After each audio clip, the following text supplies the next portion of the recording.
All right, good morning, baseball and coffee watchers and viewers and baseball enjoyers in general. It is 10:30 on a Friday. That means it is an MLB simulcast Friday. Thank you for everybody in the MLB chat joining us as well. Hopefully, somebody who's moderating from MLB can shoot me some questions because I am only capable of really seeing my YouTube page chat. We're having a little trouble with MLB chat, but that's okay. If you're into it, hop on over to my page. You can join the chat by subscribing, even for 1 minute. And we're going to try to get into it today. It was a late night last night. We watched through eighth inning live, and then I realized, oh God, I'm going to have to make a Cam Schlittler video. So popped offline, put in 25 minutes. It's if you haven't seen it yet, it's an easy watch. Let me see the actual runtime of the video. I don't think it's very long. I think it's actually pretty decent. Let's see here. Hold on. I got a lot of tabs open on my computer. It runs 25 minutes, so not a bad, pretty quick watch considering how good he was last night. And boy, was he ever good. It was insane. So we're going to get into that. We have to give that even more room to breathe, even more to break down.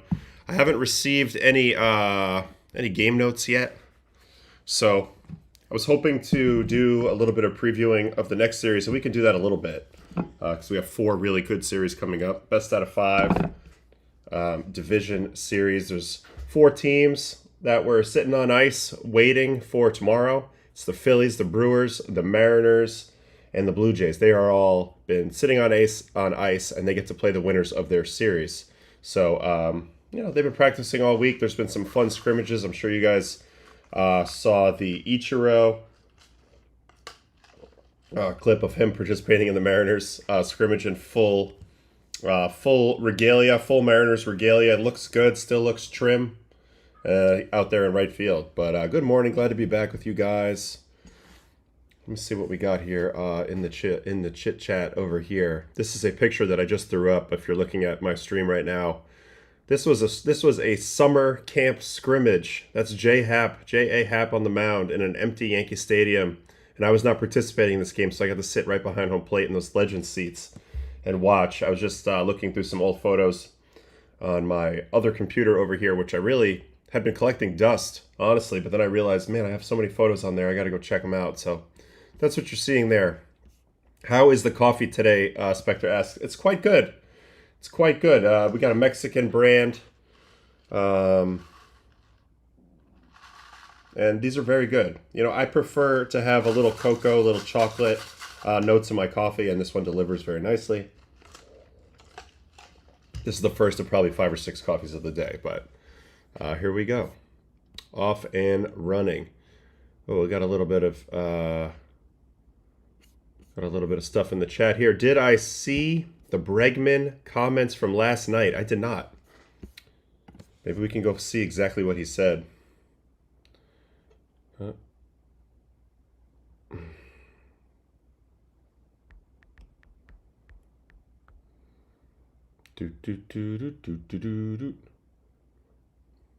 Alex Bregman non-committal on future with Red Sox. Well, yeah, I mean, this is how negotiations work, right? You start from a point. I'm sure Alex wants to stay. I'm sure he wants to stay in Boston. I'm sure he had a great experience there. Seems like they really are building a nice culture in that clubhouse that he was a big part of this year.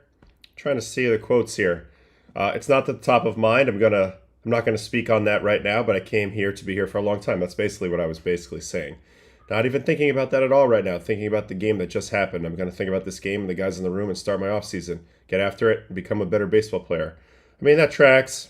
It's a cliche answer, but that's exactly who Bregman is. He's going to go home and try to figure out how to be a little better next year. And then Story talking about Bregman. You saw the impact he had in this organization on the field, off the field, leadership-wise, all of it. He's a special player, special mind. Obviously very sought after. He helped us get to where we are today, and hopefully we can keep him for a long time.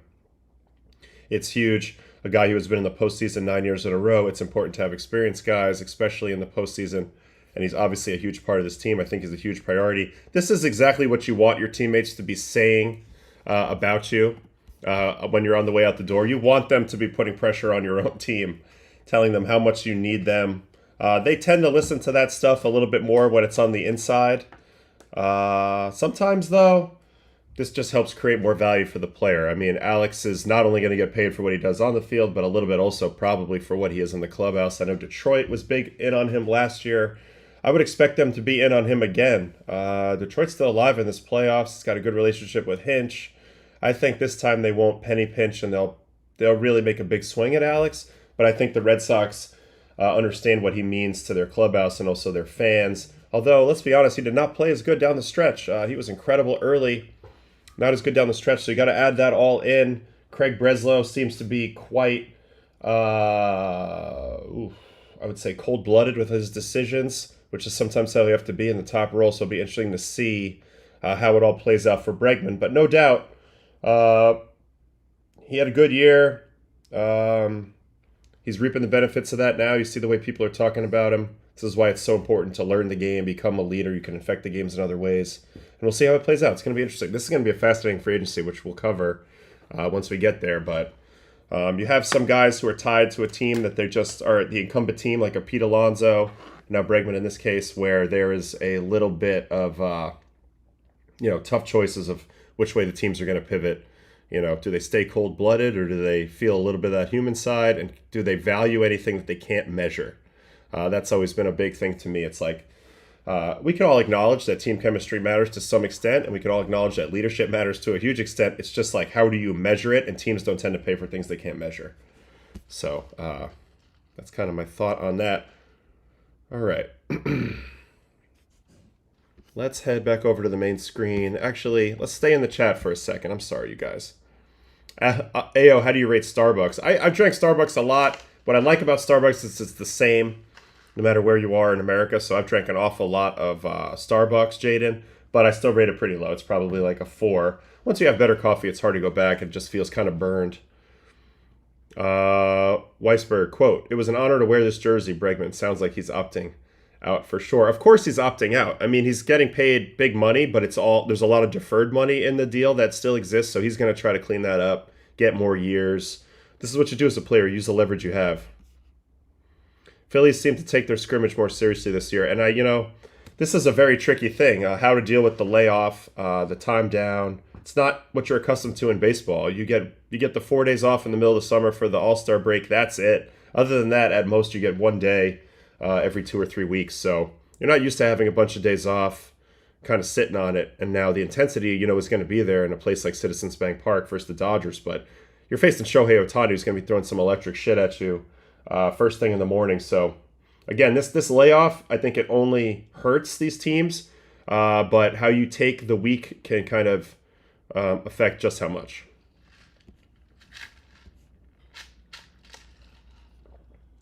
Carnishwar Ja, if Garrett Cole was healthy this season, the pitching lineup would have been the most dominating pitching line in the AL. Well, imagine. Cam probably doesn't even get called up this year if Garrett's healthy. There's a decent chance that that's true, right? But yeah, you look at next year for the Yankees, and it's too far to look ahead because they're now about to take on the Blue Jays. But a healthy Big G, Garrett Cole, Fried, Rodon, Schlittler, healthy Luis Heel. Yankees are set up on the starting rotation for next year for sure. Good morning, Ray. Otto, big Mets fan. I know you're with the team last year. What do you think went wrong with the Mets this year? That's a longer conversation, and we'll get into a lot of Mets stuff probably after the postseason. Maybe a little bit on some downtime, maybe a little bit later, but we got to stay focused on what's important right now. Izzy Brennan, cold-blooded is one way to put it. Another way to put it is reckless and short-sighted. Yep, you said it. That's a possible way to take it. But the guy certainly wasn't afraid to make the moves. The Devers move, some of the extensions. And you know what? You're not going to hit on everything. Christian Campbell was nowhere to be found yesterday in the playoffs. Rafi Devers, the guys they got in return for him, none of them even appeared, right? No Hicks, no Harrison. So that's interesting. But obviously, the team still got where they got, So they made the changes and they still looked pretty good. I think Roman being hurt was a big deal. And yes, I think there are certain players on the Red Sox that meet Devers, but that's long gone. And, in a way, I think Boston now has some goodwill built back up with the fans again. And, they're going to hopefully spend the money that they got taken off their books for Devers going to San Fran and, continue to build on what they got. Maybe that means bringing back Bregman. Maybe that means signing somebody else, but we'll see. We'll see how this all goes down. Pumpkin cream cold brew season MLB in the chat. Wow, that's an aggressive, very fall oriented drink. Not really my thing, but ooh, let's see that shirt. There it is. This is the Ottavino shirt. This will be up pretty soon. We got all the graphics here. Got Cape Cod League leaders from the season in there. Got the boys drinking coffee. All the logos, the lab. So we made a little fun shirt collaborating with Paul Sendick, who makes the shirts at my daughter's sleepaway camp, which we thought were really cool. So we decided to use him as our designer. So that's where we're at with that. Still no notes. I really wanted notes today, but if not, we'll get them for tomorrow. All right, what else we got here? My son still sleeps with the glove. A sign for him. Love that, Ray. That's tremendous. Oh, and there's Clark Schmidt. Good call. Josh Foreman. He'll be back as well. Of course, they could have used Rafi. They needed some hitting. Although Rafi famously doesn't really hit the high velocity. It's not his priority. I mean, he can. He's clipped Chapman and stuff like that in the past, but he's mostly an off-speed pitcher. Jaden, I never know what to get for coffee, but this week I've been doing an iced hazelnut with 5 shots of espresso. Wow, that's a lot of caffeine. But iced hazelnut, my wife loves that. She loves hazelnut coffee. It's not my personal favorite thing, but I get it, and I get why people like it. All right. How we doing in the chat in the world over here? Looks like we've got... Man, my restream is looking crazy.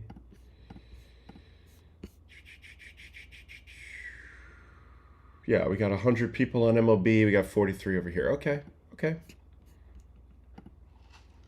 I'm a construction worker. Got to be energized. Yeah.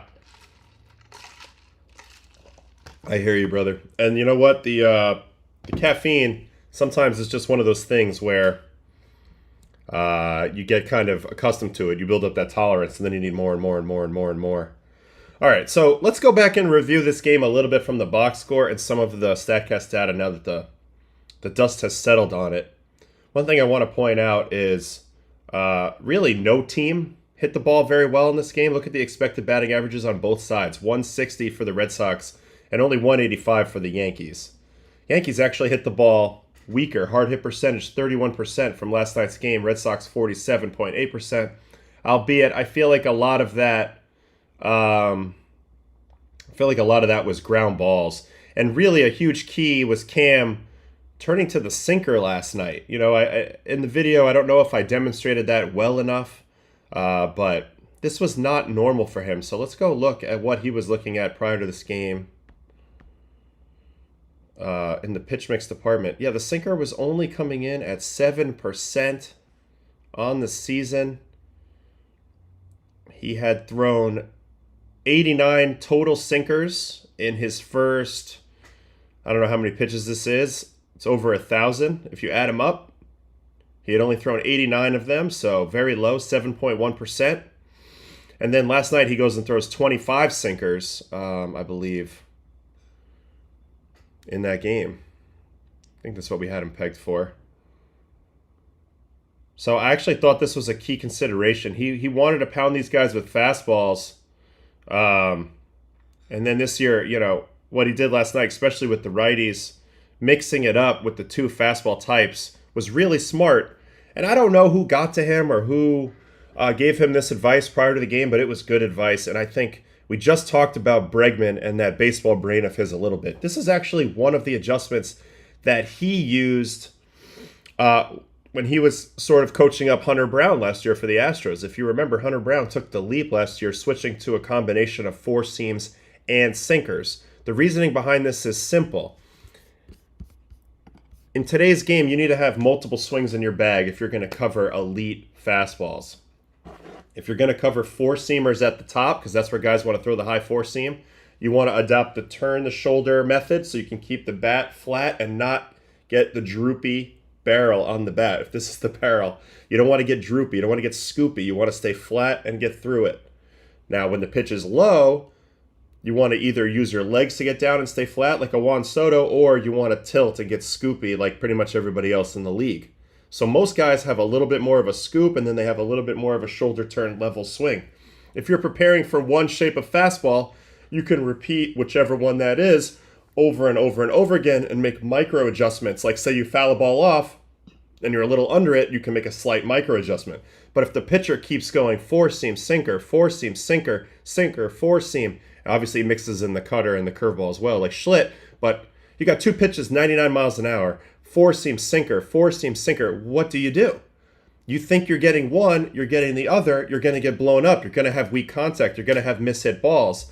That is one of the things, one of the tricks that he was utilizing last night so well, and that's what really stands out as a difference maker for me. It's a good whiffs game for Cam, obviously. He struck out all these dudes. 18 whiffs in 54 swings, 33%. That's solid, but you don't get 12 strikeouts typically on 18 whiffs. You would have to be hitting in your two-strike situation a lot. He locked a lot of guys up. That is also another effect that you have when you're using two fastballs. And there's a good comment in the chat here by Scott about Austin Wells calling the game and that he deserves some love for that. Abso-freaking-lutely. And this is one of those things that's hard to quantify. And we were wondering last night, would Rice get the start at catcher to get that bat in the lineup? They decide not to do that. They decide to play Wellesley behind the plate, and then they figure out first base as they go. Who ended up did go? I'm kind of at a loss for my brain power right now. Yeah, they ended up playing Rice at first, but there was some thought last night of playing Goldschmidt at first because Early was the lefty, and then playing Rice behind the plate since him and Wells are both lefty. That it's fine, but no, they just said, you know what, Wells is the catcher. And I think he had a pretty good game framing as well. He caught a couple high pitches, which is rare for him. He's the best low framer in the league. But last night, since Cam spammed a lot of high fastballs, I felt like Wellesley did a good job at the top rail on those four seams, and it made a big difference. But yeah, 107 pitches, 8 innings, 5 hits, 12 strikeouts. It is curious looking back on it now, and it's some semi-moot point. But is this now going to become a trend for Booney? Is he going to be trusting his starters a little bit more? You know, he takes Max Fried out the other night, right around 100 pitches, and got criticized for that pretty good as Crochet went $117 and kind of outpitched him through an extra inning. But now, last night, could have easily taken out Cam after 7, says, nope, we're letting it ride one more inning, and pushes him a little further to 107. So is this going to be a theme versus the Blue Jays? Or are they going to go back into hyper-analytical, third time through, fourth time through, super granular analytic matchup type managing? So we'll see. We'll see. It's going to be interesting. Blue Jays have had the had the Yankees number all season. But let's just say one last thing about the Red Sox before we're done. They were let down big time in the series by Duran, I would say, offensively. He didn't get on base at all. I felt like his swings were just too big, especially in this game yesterday. We need him to be more of a spray the ball type hitter. I would have liked to see him utilize his legs a little bit. I don't care if you have to bunt, but you got to put the ball in play. You cannot go down when you're hitting in front of these guys. At this moment in the season, they don't have their best guys in the lineup necessarily with no Roman Anthony. This lineup's a little bit slapped together. He needs to get on. So his lack of quality in this series really hurt the Red Sox offensively. Story was good, really good, probably the main guy on time. Did get one hit, but it was a tough battle. Bregman, I thought, had a good approach, and Cam was just a step ahead of him. We watched some of those at-bats. Yoshida was great, but again, he's kind of a one-trick pony. And then Rafaela, who had been super hot, he kind of went ice cold here at the last second with 3 strikeouts. And I'm not gonna even talk about the bottom of the order because they weren't gonna touch Cam Schlittler, but I do think it was important and loomed large that Duran never got on base and never created any trouble for Cam on the base paths. If you look at some of Cam's tougher outings this year, going back to, I remember one against the Twins recently. He does struggle a little bit by getting distracted by the running game. Not so much to allow steals, but his pitch quality tends to go down a little bit. So that would have been a good way for them to get ahead of that, if they could have, which they didn't. All right, what do we got in the chat here?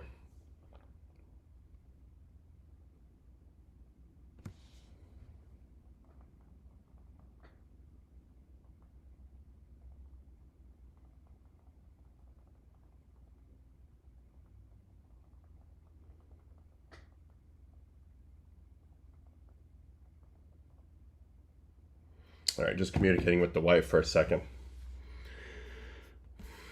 All right.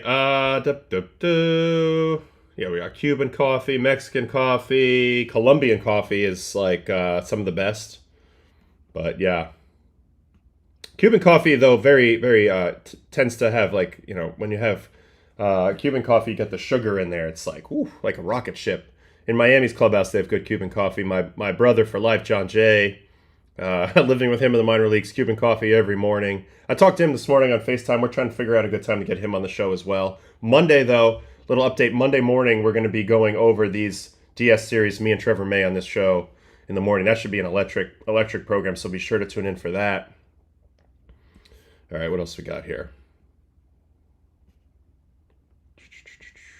Yeah, and Cam was hitting 100 on the sinker. So it's not just the sinker, it's the fact that he's throwing 100 on it.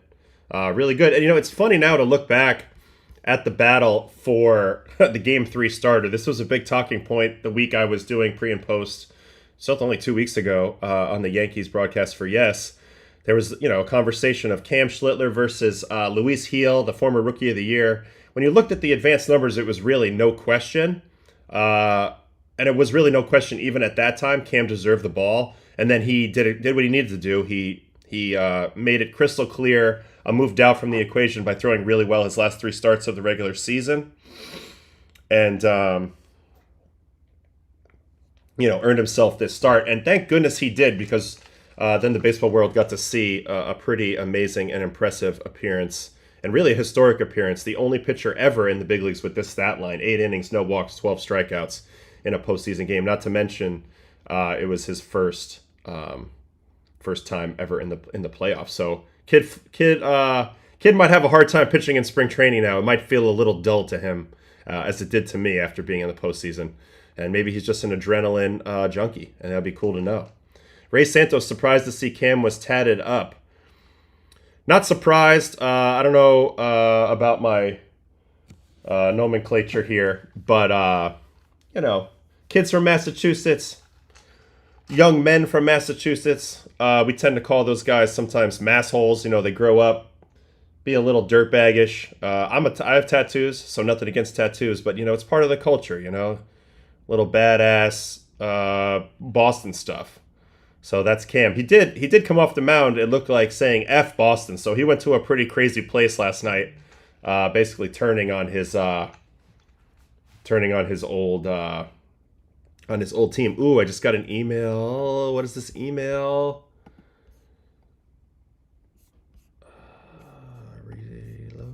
Reload. Yes. This is fantastic. All right, good. We have the notes. We can start looking at the next series. Because who wants to do their own research? I don't have time for that. All right, let's see here. It's odd. Teams that had quick hooks on their pitchers lost, while teams that won, letting their starters go 7+. I mean, I'm going to get into this conversation in a minute, because it becomes more important now that the series are longer. In the meantime, right now, I'm going to pull up these notes so that we can really get after it today. This is going to be awesome. My guy Nate Purrington at the network, he's a legend for this, helping us out, making our program awesome. So it fires me up big time. All right, let me get into this for a second. There's a couple more things in the chat, and then we'll get going. Ocean View Coffee Shop, all good series remaining. Yes, Ocean View Coffee Shop. Can we get some coffee beans from you? I'd love to try it, see what you guys got going on. I don't know if that's a thing, but Brian Hoke had a story that apparently people were getting personal with the messages. There were some Red Sox fans heckling Cam at Yankee Stadium. Interesting. Or maybe DMing him, giving him some shit. Not surprising. But at the same time, hey, you got to use it to fuel you. I actually loved being heckled in my career. I thought that was one of the best things for me. The DMs sometimes can be painful or a little scary. I turn my DMs off. I don't want to be getting heckled all day. But at the field, they used to fire me up. I'm like, all right, I'm going to do something about that. Like in San Francisco, I used to get heckled really good, or Philly, and sometimes channel that, bring it into the game. Extra miles an hour. So next time you want to heckle a pitcher, make sure that you know that they're not going to use that for to fuel the fire a little bit. All right, we got a question from MLB in the chat. Do you still play any sports or practice? Okay, so now that I'm not pitching, I'm trying to do everything that I didn't do when I was playing baseball that I love, and I had to sacrifice to make sure that I was super locked in and healthy all the time. So skiing, about to turn 40. We're going to go get myself some brand new skis, and then I'm going to be on the slopes this off season, 100%. Golf is my new thing, my new obsession. I got my clubs. I've been playing a little bit. I played 5 or 6 rounds. Can't wait to play some more. And in fact, MLB, I know that some of your bigwigs play quite a bit of golf. I would love to get invited, love to mix it up a little bit. I know they have all the memberships out here. Wingfoot, anybody? Anyway, on to the next one. I also love to play hockey and basketball, so I'm actively looking for adult leagues to maybe play a little bit of that. Definitely some hockey up in Connecticut, a little bit there. So those are the sports I'm trying to play in addition to any type of action sport. I love to rollerblade. I love to surf and body surf and boogie board and all sorts of stuff like that. So basic things like that, things that I couldn't do before because they were too dangerous. I'm all in. I'm all in now. And Izzy, sorry, I did not ski that whole time I was in Colorado. It was torture. My kids skied, but I couldn't do it. I just knew if I went out there and I tried to be careful, it would not go well. Who do I root for in hockey? Actually, the Islanders are my team. L3 Gacy 59. I'm not a Ranger fan. I'm more of an Islander fan. My old man is from Long Island, and my uncle, and we grew up going to the old barn. So really big on that. Islanders haven't been good in a while, but that's my team. Dentistry is expensive. Great comment, Scott. I love that. But I love hockey. If you've ever played, it's one of the funnest things to skate around. My son is too. Could try to get him on the skates this winter or next. He certainly has enough aggression. So we'll see how it goes. Do you think Bud Black would be a good fit in Minnesota to guide the young players there? What do you think of him as a manager? So Buddy's got he's a good culture builder, I think. He runs a really good spring training. It'd be interesting to see him out of Colorado again. But hard to say. I mean, he hasn't had really a winning record in the 15 years he's been managing. I know it's 2 tough places. San Diego crowd explosion and spending money, and then obviously Colorado. But I liked Buddy. He was a good manager for me. We got along well. I learned a lot from him. I love that he was a pitcher. So we'll see. I don't know. Minnesota, they're going to need a unique fit for sure. All right, here we go. Time to head into the pregame look around for tomorrow's game 1s. How do I think I would do in Minnesota? Pretty well, although, I like the makings of what they have there. I have a friend, Matt Daniels, over there who runs pitching in the minor league side. I love playing. I love playing in Minnesota. I love that field. I've always had a big affinity for that area. And, my guy, Justin Morneau, lives over there. He's on the TV for them. But I don't know. I mean, I have to see what their situation, what type of vibe they're looking for, but I would love to manage. All right. MLB Network Research Packet, Friday, October 3rd, from Nate Purrington, the champ. Big happy birthday to 1989 champ Dennis Eckersley, 71, and 1992 champ Dave Winfield. So those are 2 Hall of Famers that were born on this day. Where'd you live in Colorado? I lived pretty close to the field the first few years, and then it was too much when Brett got pregnant, so we moved to Cherry Creek. We lived in Cherry Creek over by the mall there. Here's where we currently stand in the postseason picture. As I mentioned, Detroit and Seattle, Yankees and Blue Jays on the American League side, and then we got Dodgers, Phillies. Holy shnikes, that's a series. And then Cubs, Brewers, which is a blood feud of the Midwest. So a really fun one there as well. These are good series. I'll tell you right now, I'm picking Seattle in that one. I'm picking Milwaukee in the other one versus the Cubs, and I am not sure about Yankees, Blue Jays yet, or Dodgers, Phillies. That is a tough one. Quick one in the chat from MLB. What do you think of Cam Schlittler's performance? Honestly, it was historic, dominant, impressive, ice in his veins. It really takes your whole opinion of him up to a new level. Like when I was ranking rookie pitchers in my head from this year, I have Nolan McLean way out ahead of the lead. And then there's a lot of other guys with really good upside that look really good. You Savage, Schlittler. The guys from the Red Sox early, I thought, acquitted himself really well. Tolley's interesting. You got Chandler. You got Mizorowski. There's probably more. I had McLean way out ahead, right? But now I think Schlittler is like a 1B of this season so far, based on what he showed us McLean and Schlittler are my top two rookies. I had Savage right up there as well, and we'll see. He's going to get some action in this series, how he does. But yeah, sometimes this playoff stuff, it can really help skew your opinion of somebody in a positive way, for sure. Not necessarily a negative way, because it's small sample and all that, but definitely in a positive way. If you step up and take your game to a new level, that tends to fire me up. Spectre's got Brewers, Jays, Seattle, and of course LA. Adam, did you pitch in the crazy Yankees twin game that ended in the nuts Aaron Hicks catch? Yes. Do we need a quick detour for me to show you that I pitched in that game? Holy sheesh. You know what? We're not going to do the quick detour, but I did pitch. I was the one who was in there in like the 11th inning or whatever it is. I got within 1 out of getting out. They brought in Chad Green. Kepler hit that ball. Aaron Hicks laid out. Yankees win. Big exhale in the dugout for me. And that was when I started to be a little bit less sharp that year, which was disappointing. But still, here we go. Okay, so Saturday, October 4th, that is tomorrow. All times Eastern, subject to change for tomorrow. The early game, Cubs-Brewers. So the Cubs have been having to play afternoon playoff games to this point. I don't know who they're pitching yet. I don't think they know who they're pitching yet. Maybe Colin Ray, former Brewer. That'll be interesting to see. But Freddie Peralta, the ace of the Brewers, will be on the mound for the Brewers in a very loud and probably closed dome there at Miller Park. Yankees and Blue Jays, it's a double TBA, but pretty sure it's Gaussman. That'll be a 4:08 game. There's going to be a shadow situation in this series if they're playing 4:08 games. And very rare for the Yankees to play anything but a primetime game. But Dodgers-Phillies is so freaking juicy that they're moved to the 6:38 this year. Ohtani and Sanchez, two of the best pitchers in the world, going head-to-head. Sanchez is now the ace. That Wheeler's out, so I love this matchup. Dodgers-Phillies, I couldn't be more juiced for that series. Tigers-Mariners, that's not announced yet either, but I think you're going to see probably Brian Wu or George Kirby at the top of that one, and the Tigers, they're piecing it together. Will Skubal have enough rest yet? Probably not yet. Ooh, Mitch is saying Cubs benefiting from playing all afternoon games plays right into their heavy day game schedule during the year. That makes sense. They're a little more dialed in on the day game program than other teams. So I don't mind that. Karneshwar Jha, as a Dodger fan, the most terrifying player in the playoffs for me is Bryce Harper. Watch out for Kyle Schwarber, my friend. Don't sleep on him. The combination of Schwarber and Harper, even a little Trey Turner, it's pretty hard to beat. All right.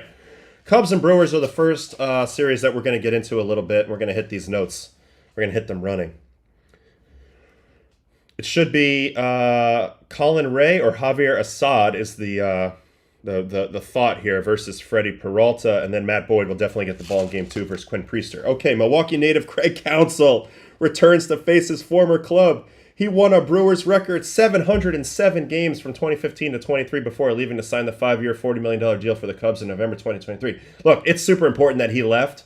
I know there's some Brewers people that think that, this is a traitor move, but 5 years, 40 as manager to set the new standard, that's a no-brainer, and the Cubs is just an elite place to play. Last night, my daughter was watching the end of the Cubs game with me on the couch. We had everybody over for Yom Kippur. Everybody's watching the game. The game ends. They're like, man, that ballpark looks fun. I went and turned up the volume. You can hear the go Cubs go, go Cubs go. And they were loving that. They have tradition there. They have excitement. They have genuine fans. The smell of Wrigley Field. So I get it. Craig Counsell had no choice. He had to go. And the Brewers should have ponied up.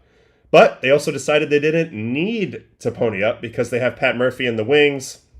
Now he's the manager. He took over as manager after Counsell's departure. So many things going on with that. Counsell actually played for Pat Murphy at Notre Dame. Later, Pat Murphy became Craig Counsell's bench coach with the Brewers and then took over for him as manager. So a lot of intertwining on this, leading up to this series. And it's very fitting that they play each other. And that was way back in 89 to 92 when he managed them. That's how deep these roots go between these two managers. It'll be interesting to see how Pat maneuvers his bullpen in this series. Javier Assad, who Mark Leiter Jr. once said was the best pitcher in baseball. Mark Leiter Jr. tends to make some things up. But Assad knows what he's doing out there as well, so it'll be interesting to watch him pitch. I love him with his little glasses on his face. Little chubby bod doing his thing. Funny how quick Cubs fans stopped hating Counsell. How do I get on the mailing list for these packets? That's a tricky one. But if you stick with me, you'll be seeing the packets. All right, Brewers are in the postseason for the 7th time in the past 8 years. Truly impressive what they've been able to do. Matt Arnold picks up from David Stearns and just drives them even better up the standings. So they have something in the water up there. They're doing a great job. They won a franchise record 97 games to finish with MLB's best record for the 2nd time ever. Also interesting that there's no. It's also interesting that there's no 100-game winner this year. So that definitely lends itself to the idea that this season is more open than ever. The only other time Milwaukee had the MLB best record, the 1982 AL champions. They also have not won a postseason series since 2018. Now, 2018, they beat us with the Rockies. They swept us, and then they had an epic season with the series with the Dodgers where they lost in Game 7. Milwaukee has taken advantage of their first-round bye to get some much-needed rest. Contreras sat out the final 2 games due to pain in his glove hand. So that's good. He's going to play no matter what.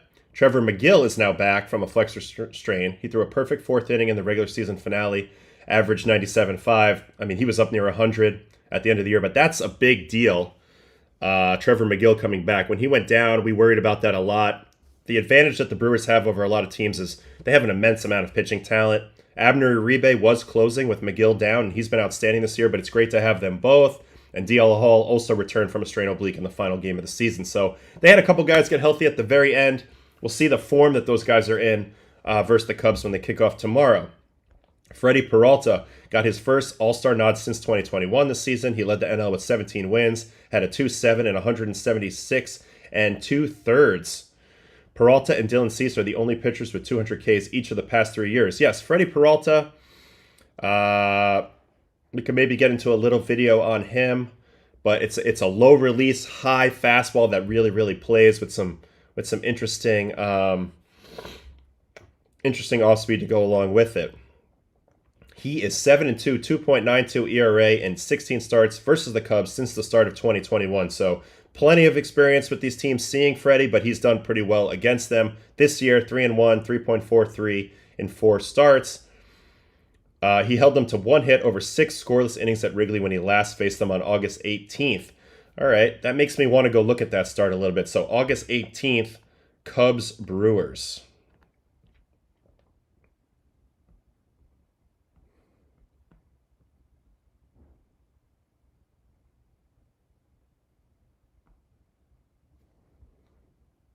Peralta, 95 pitches, 6 strikeouts. Owen Cassie was in the lineup. He goes down here on a changeup. He will not be in the lineup tomorrow. This has been a new addition for Freddie the last few years. Couple notes really quick on Freddie Peralta's alignment here on the mound. He's way over here on the first base side of the rubber. I mean, on the third base side, excuse me, of the rubber, creating a right to left approach angle into the plate.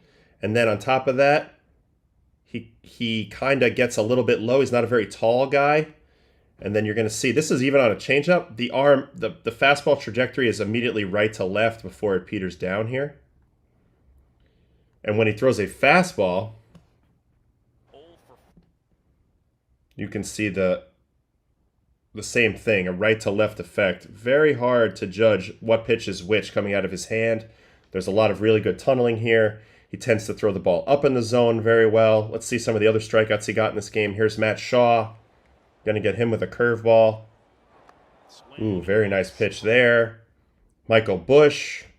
This is also a curveball. So actually in this game, getting the final strike with some off speed. This was a little bit of a hanger. This ball probably played off of a high fastball at some point. Let's see what this previous pitch was. Yeah, high heater. And this is what I was talking about. Look at the upshoot effect of this heater. So that's what you're facing with Freddie. It's an upshoot, right to left approach angle heater. That's what the Brewers are bringing to the table with Freddie on the mound, and what the Cubbies are going to have to deal with. Here's another strikeout with a changeup. So versus lefties, you're going to see curveballs and changeups. Versus righties, you're going to see fastballs, sliders, curveballs. Probably not a ton of right-on-right changeups. Here's a Michael Busch called strikeout on a 97.6 mile an hour fastball. That's another thing, too. He throws sneaky hard. That's 98. That's gasoline. And I've always remembered Freddie from day one because he debuted against the Rockies back in the day with an unbelievable performance in his debut at Coors Field. So I'll always remember that. Quick question in the chat from MLB. Do you still know who your opposite zero was in the first 0 versus 0 matchup in MLB history? Yes. It was Terrence Gore at the time of the Kansas City Royals. And I'm pretty sure later was a momentary teammate with the Mets. Anyway. Also, Peralta dominant at home, 9-1 with a 1.77 and 17 home starts this year. Milwaukee was 12-5, and that includes a .75 ERA in his last 5 starts at American Family Field. I know I called it Miller Park earlier. Sorry about that. It's now American Family Field. Also, the best in the big leagues this year at facing guys at runners in scoring position. They only hit 135 of him this year in over 75 plate appearances with a 135 average. Unbelievable. Ian Happ, 2 for 32, 063, 14 Ks. Dansby Swanson, 2 for 21, 095, 8 Ks. Seiya Suzuki, 3 for 23, 130, 12 Ks, have all struggled in their careers against Peralta.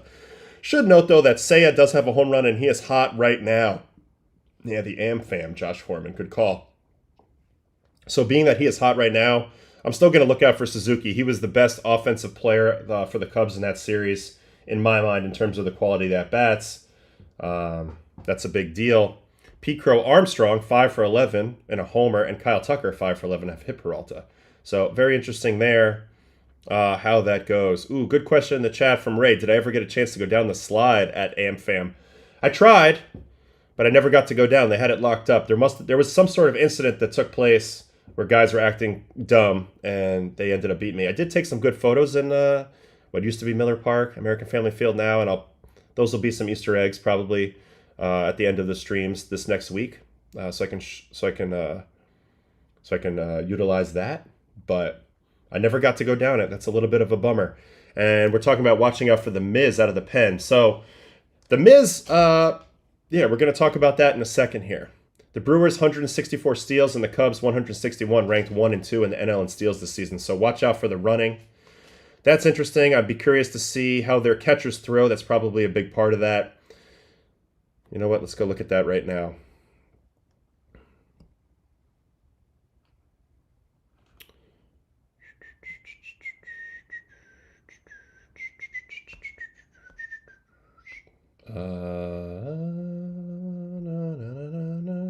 Catcher pop times. Danny Jansen is below average on the pop time. Contreras slightly below average. On the other side of the ledger, Carson Kelly right at average. Reese McGuire slightly above average, but no dominating catcher throwing run value for either of these teams. So that makes sense that there'll be more stealing in this series. Let me see here, catcher throwing. The first time one of these guys pops up. So we're looking for Carson Kelly actually. So that's interesting. Carson Kelly is actually 5 caught steals above average. So if he's back there, it's going to be interesting to watch the showdown between the Brewers runners and the Cubs catchers. Ooh.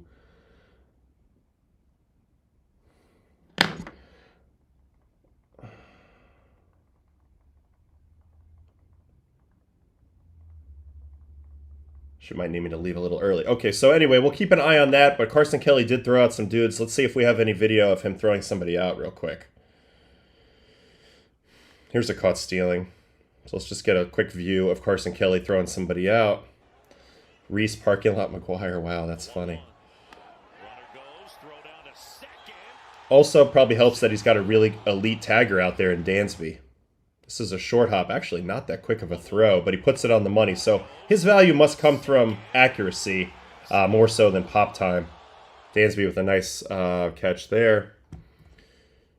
All right, back to the Peckett.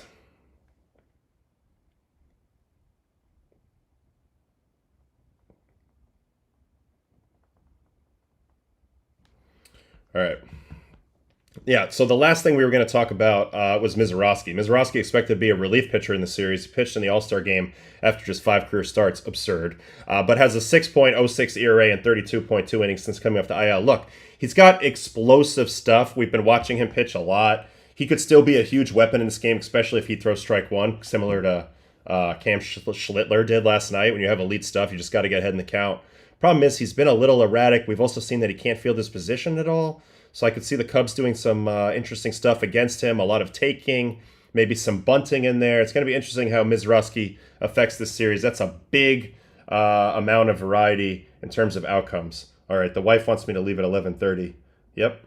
All right, so we're going to finish this up in the next 15 minutes. Suzuki's hot as well. We just mentioned that. So that's a little bit of notes on Cubs Brewers. Now we'll look at Yankees Blue Jays game one. It's going to be Luis Gil or Will Warren versus Kevin Gausman or Shane Bieber.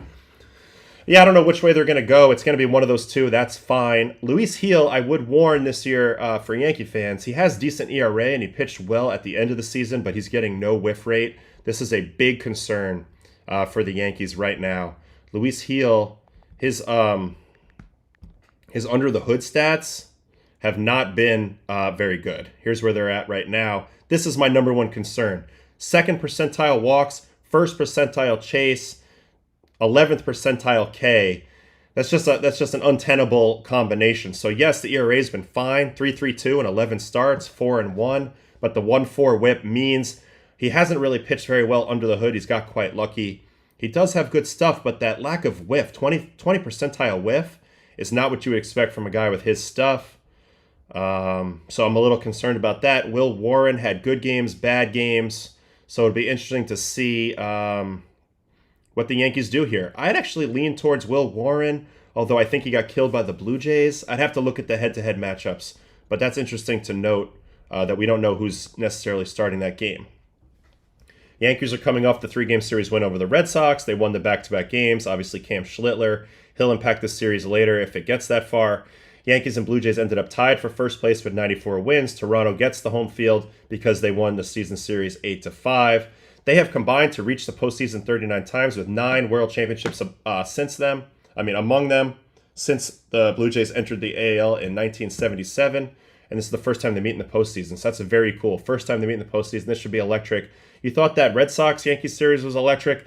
This one might tick up a little more because Rogers Center is unbelievable venue if you want to be a loud crowd. Yankees went 44-37 on the road this season, second best in MLB. That's important because the Blue Jays have the home field advantage. Okay, Josh is pointing me out here. One of Warren's worst start was against the Jays.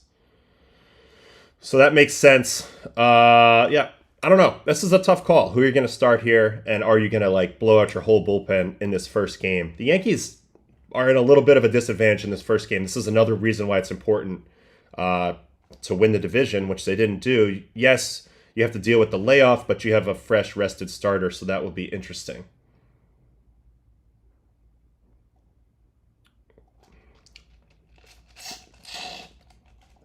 Blue Jays have narrowed the choices down to Gausman or Bieber. Gausman is the likeliest to get the nod after 162. Toronto's aces picked up some momentum right down the stretch. Jays won 5 of 7 of Bieber starts. Either way, one of these two dudes will pitch the first 2 games. So that's fine. Judge was 4 for 11 in the AL wildcard series. But he's hitting 419, 576, 730, dating back to June 2024 versus the Blue Jays. So he's killed the Blue Jays. Will they pitch him? Will they pitch to him very often? I'm not sure. He's also destroyed Gausman. 6 home runs off Gausman. But not as good against Bieber. So maybe a little bit matchup-wise, it'll be important. Yes, Cam helped the pen.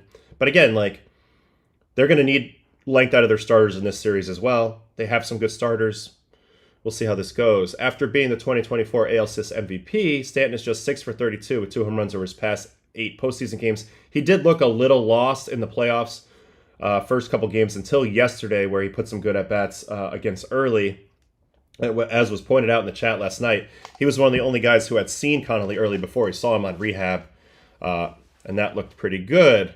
Bo Bichette, no official word yet, but it doesn't look very good that he's going to play. That's a big factor. I do think their defense maybe improves a little bit with Jimenez at short, but no doubt they would love to have Bo in the lineup. He's a much better hitter than whoever is replacing him. Vladimir Guerrero Jr. is homerless in his last 21 games, 592 OPS, but he's hitting 414, 485, 724 with 15 extra base hits, 23 runs, 16 runs in his last 22 games versus New York. He's also been quoted saying how he hates the Yankees and he would never play for the Yankees. So that adds a little fuel to the fire for this, and I love that. I love a little live a little bad blood when it matters. All right, now a quick look at the Dodgers and the Phillies, and we'll get more into these games individually tomorrow, but here's a little overview of Dodgers-Phillies. That's 6:38 tomorrow with the Golden Goose himself, Shohei Ohtani, facing Christopher Sanchez, who if you haven't seen him pitch, this guy's unbelievable. Sinker, velocity, and changeup. Unbelievable changeup. Stoic, big, tall lefty. This is the 6th time these teams will meet in the postseason. Each of the prior 5 came in the NLCS. LA won in 77 and 78, and the Phillies won in 83, 08, and 09. Dodgers coming off the 2-game sweep of the Reds. They totally dominated the Reds. That was a mismatch. And are these the best teams in baseball meeting in this series? No team in baseball has won more games since the start of 2023 than the Dodgers and the Phillies.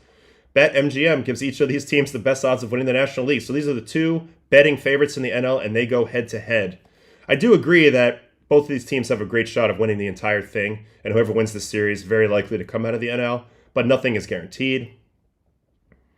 The Phillies win an MLB best 55 and 26 at home. They have a great home field advantage at Citizens Bank. I was just there in the postseason last year in this very series, Mets versus Phillies, and it was electric. I caught quite a few middle fingers and other things out in the bullpen, but that was a blast. We were able to take them down, and we'll see how the Dodgers fare in this one. Ohtani hasn't pitched since tossing 6 scoreless innings in Arizona on the 23rd. He set a season-high in innings that game, 6 and 91. So he is fully built up. That is a big deal. But I would watch out for a Schwarber leading off that game. We'll talk about that a little bit more, but I think the Phillies will be more than ready for Ohtani. He's also swinging a hot bat, which is hilarious. 11 homers, 18 RBIs, and 815 slugging his last 21 games. And he did pitch against the Phillies this year, September 16th. He went 5 no-hit innings against the Phillies, so he has a little bit of experience versus that lineup so far. Kyle Schwarber had an epic year this year, hit 56 home runs, 132 RBIs, beat out Ohtani by a single homer. He'll probably be runner-up for MVP despite being mainly a DH, but he enters the playoffs 0-14 with 8 Ks at the very end of the year. Christopher Sanchez, the starter, comes into the start with a 15 and 2/3 inning scoreless streak of his own, and the Phillies have won 5 of Sanchez's last 6 starts. So he looks pretty good. Headed in there to the playoffs, and we'll see how that plays out. Obviously, this Dodger team looked locked and loaded against the Reds, so this is a tough task. Sanchez has not lost at the bank since July 31st, 2024. Since then, he's 7-0 with a 2 ERA and 135 innings. So good vibes for him at the bank. And the Phillies have won all 4 of Sanchez's career starts versus LA, despite a 4 ERA. So for whatever that's worth, they have had some luck in their favor when he's pitched. Teoscar, 417 with 2 homers in his career against Sanchez. That would be the main deterrent, the main guy who's had career against him. And Ohtani and Schwarber are just scratching the surface of the star power in the series. It's true. This is where all the stars are, really, is in this series. Harper, Turner, Freddie Freeman, Mookie Betts, big-time players, all MVP caliber talents, whether they've won it or not, are in this series. Last series that we're getting ready for, as I have 7 more minutes before I got to get out of here, according to the boss. Tigers and Mariners. Tigers survive that series, so they move on, and they get to face the Mariners and the unbelievable pitching staff, starting rotation that the Mariners have, and why I think they will win this series. Right now, it's a pitching chaos versus either Logan Gilbert or George Kirby, they're saying, and then it will be Skubal versus TBD. Now, is Wu hurt still with the pectoral muscle? That could be a big deal, but they're still going to have Miller, Kirby, Gilbert. Pretty good for the Mariners, no matter what. Skubal will likely pitch Game 2.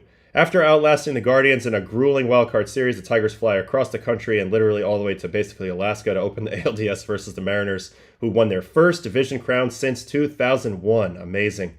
Detroit had lost 13 of its final 16, but they find a way to get it done in the best out of 3, and they move on. They can exhale, reset, and focus on the Mariners. Mariners have had 5 days off since the end of the regular season. Watch the Tigers clinch on Tuesday on the T-Mobile Park Jumbotron ahead of the split squad scrimmage. Mariners won 4 of the 6 versus the Tigers this year, including the last 4. Mariners finished the regular season. Oh, yeah, Castillo. I forgot about Castillo. Sorry about that. Like Ray Santos. He's also available as well. Although the Mariners finished the regular season by being swept by the Dodgers last weekend, they're one of the hottest teams down the stretch. They won 17 of the last 18, averaging 6.7 runs per game. And that's really crucial because the Mariners have basically had a pretty crappy basically have had a pretty crappy offense over the past few years. They made some moves at the deadline this year to reinforce that. Naylor, Suarez, they're finally getting something out of those boys. Head into the playoffs, I think that will make a difference. Seattle seeking its first home playoff victory since October 15, 2001, when they beat Cleveland in the ALDS Game 5. Wow. That's a long time ago. That's a lifetime ago for some of these players. The year of Cal Raleigh continues in the postseason. He led MLB in home runs with 60 of them thangs. AL and RBI, 125, while playing in 151 games and 121 squatting behind the dish. Incredible. He makes a very strong case for winning MVP over Judge. It's going to be an interesting vote. I still haven't decided. I probably should have decided by now. I feel like I'm frozen. I feel like I'm locked up. Good thing I don't have to really vote. He also hit 3 home runs versus Detroit this year and was hot, headed in to the postseason, hitting 316, 409, 772 over his last 15 games. Josh Naylor also finished the game with 17 hits in his final 19 games, including each of his last 12, 397, 432, 647, 9 extra base hits, 19 RBIs in that 19-game stretch. That's what I was referring to. The Mariners' offense coming alive. Very important is the 2 guys that they acquired, as well as the robust run that Julio went on in the second half. Julio Rodriguez, 10 for 22, 364 with 3 homers versus the Tigers. Arozarena also 3 homers versus the Tigers. That should be interesting. On the other side, Riley Green crushed the Mariners. 10 for 24 with 2 doubles, a triple, and 4 home runs. Green had a hit in all 3 WCS contests, going 4 for 11 with 2 doubles as well, even though he was pinch hit for kind of oddly in that series towards the end of that game 2. Riley Green's got the scoopiest swing in the league. Mariners throw a lot of fastballs. I think they're going to pepper him at the top of the zone and challenge him to get out of his swing plane a little bit. That would be my guess. Torkelson had an RBI single in Thursday's clincher, but he's only 5 for 35 for a 143 average with 18 punches over his last 9 games. Detroit's been desperate for offense. They're going to need a little bit more out of that. Pitching plans are still up in the air for Saturday and beyond. So this is kind of where we're at, especially with a few of these teams that already played in the wildcard series. They're going to have to figure it out, piece it together. Will there be more pitchers added to the roster? Some come off, guys with more length capabilities. These are all tough decisions, as now we head into a 5-game series instead of a 3. And then beyond that, it gets even longer with the 2 7s. So you're going to need a little bit more pitching to get through that. It's fascinating to watch the decisions. They have big old meetings for this, and they try to figure this stuff out. Tigers do their pitching chaos besides Skubal, of course, so they're going to be mixing and matching it. Troy Melton, Kiter Montero could team up in Game 1. Brian Wu still working his way back from injury. There's the injury information on that. So Gilbert, who's the opening day starter, he looked good in the final 7. Kirby as well, and Castillo. So they'll be fine. They have plenty of pitching. And LDS starting a couple more storylines here. Shohei pitches in the postseason for the first time.